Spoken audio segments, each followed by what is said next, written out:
So it's been a little over 4 months since we reviewed the Pinter from the Greater Good Fresh Brewing Company, and about 5 months in total since we first got our hands on it.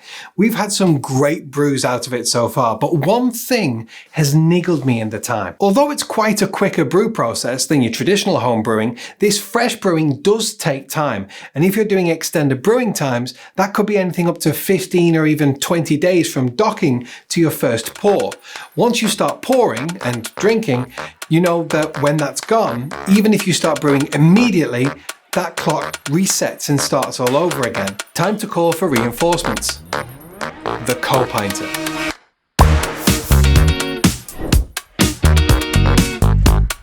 Back when we first reviewed the Pinter, we loved it. Fresh brewing at home without too much faff, and a great support system in both the FB group and the company themselves. Since then, the company has pretty much rocketed. In hindsight, it was obvious. A great product, meticulously designed, and a top-level customer service to boot. Granted, there have been a few hiccups with a portion of customers. In terms of brewing, I'd hazard a guess at least 50% of these would have been user error. But yeah, there have seemed to be a few faulty parts in some people's experiences, and a few problems with delivery for others.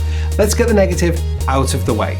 A number of Pinter owners complained about a flow rate and a low flow rate from the tap after the first couple of pints out of a brew, and also dripping from the tap between pours. However, the Greater Good Fresh Brewing Company didn't redesign a new tap to address this. They redesigned two. The first one to address the leaking, which I guess is the most important, as forget about spilt milk, a grown man will cry over wasted beer. And while those are being sent out to Pinter owners, they developed a fast flow tap to address that issue too. No doubt it needed a little longer to do, as this would probably require a retool of the manufacturing setup. I'm just guessing, but it kind of makes sense. All of this was done and sent out with no extra cost to anyone, and wasted brews, from what I've seen on the Facebook group, were replaced with new fresh packs. I mean, that is support for you. Of course, there will be those who complain, who love to complain and complain loudly, but that's just the nature of the beast, isn't it? If something works the way you want it to, you're happy, and you may tell others. However, for a certain type of person, if something goes wrong and you're not happy, you're sure as shit going to shout it from the rooftops for as long as you damn well like. Not only that, but despite what attempts there are to rectify what's gone wrong, this type of person is still not going to concede because, well, that's what they're just going to do. You can't please everyone, even if you bend over backwards for some. And from what I've seen, the Greater Good have had their fair share of those kinds too. All I'd like to say really, my own unaffiliated opinion is, if this is the kind of person you are, just take a step back and think of the bigger picture. If you've got a problem, they're going to sort it. It may take some time and you may need to chase in the unlikely event that something gets lost in shipping or whatever, but it will be sorted. TGG are a success story in a time where there's so much uncertainty and upset. They've gone from 15 personnel at the time of launch to 150 and still growing. What's more, I've also heard on the grapevine that they've just signed for 2 more warehouses on the business park where they're based to help them step up not only production, but to be able to cut down on those delivery times and to help develop more and exciting brews. So if you're not completely satisfied with your Pinter journey, and who am I to say, but in my opinion, just know that happenings are afoot to sort out all this and to future-proof growth. Wow, I feel like I'm their spokesman. Just reach out to them, but be patient, or don't, and just be one of those types. Anyway, Co-Pinter. So with a standard Pinter setup, you get 2 main parts, the Pinter itself and the brewing dock. The Co-Pinter is an additional Pinter that existing Pinter owners can order. That's a lot of pinters. Simply put, at any one time, you can have a Pinter conditioning in your fridge/drinking from it, and you can have another brewing away on the dock. Granted, you could just buy another Pinter with another brewing dock, but unless I'm much mistaken, when conditioning/drinking one, you're always going to have a dock sat to the side, unless you have at least 1 more Pinter than you do brewing dock. That's maths. I mentioned new brews just before. Since our first video, they've renamed Kraftwerk Pilsner to Lockwood Pilsner. Can't imagine why. Oh yeah.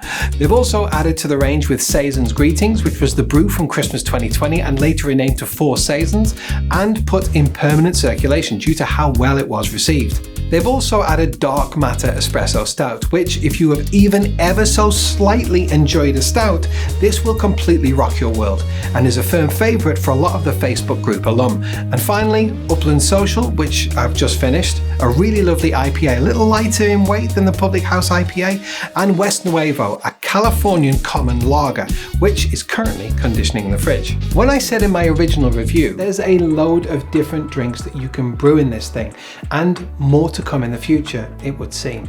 I didn't quite realise they'd be churning out as many new varieties in such a short space of time. I can't wait to see what's next, especially with the expansion of the company.